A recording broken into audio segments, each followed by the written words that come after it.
당초 민주당은 내란 재판부 설치 법안보다 정보통신망법 개정안을 먼저 상정할 예정이었습니다.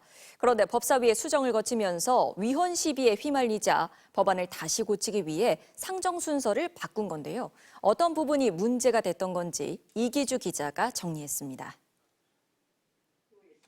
지난 18일 국회 법제사법위원회, 여야 의원들이 국회 과학기술정보방송통신위원회에서 넘어온 정보통신망법 개정안, 이른바 허위조작정보 근절법에 대한 문제점을 지적합니다.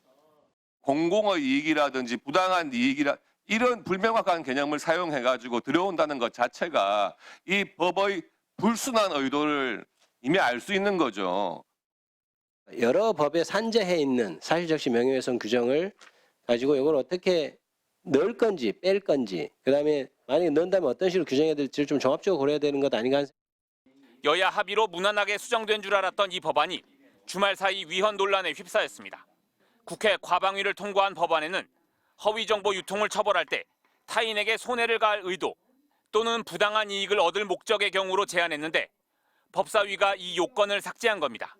그런데 헌법재판소가 과거 미네르바 사건 당시 단순 허위 사실까지 처벌하는 건 헌법의 과잉금지 원칙에 위배된다고 위헌 결정을 내린 사실이 알려지면서 단순 허위 정보 유통까지 금지하는 법사위 수정안은 헌법에 위배된다는 지적이 나왔습니다.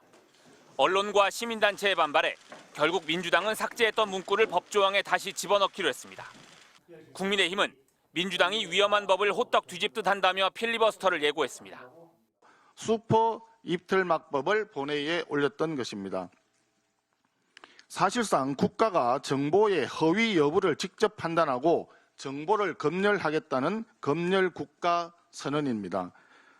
수정에 수정을 거듭한 우여곡절 끝에 허위조작정보근절법은 내일 국회 본회의에 상정됩니다. 하지만 최근 내란재판부법에 이어 정보통신망법까지 국회 법사위와 여당 지도부 간 엇박자로 보이는 상황이 반복되자 민주당은 당황스럽긴 하다면서도 의견을 다양하게 수렴해 최적의 대안을 만드는 과정으로 이해해달라고 말했습니다.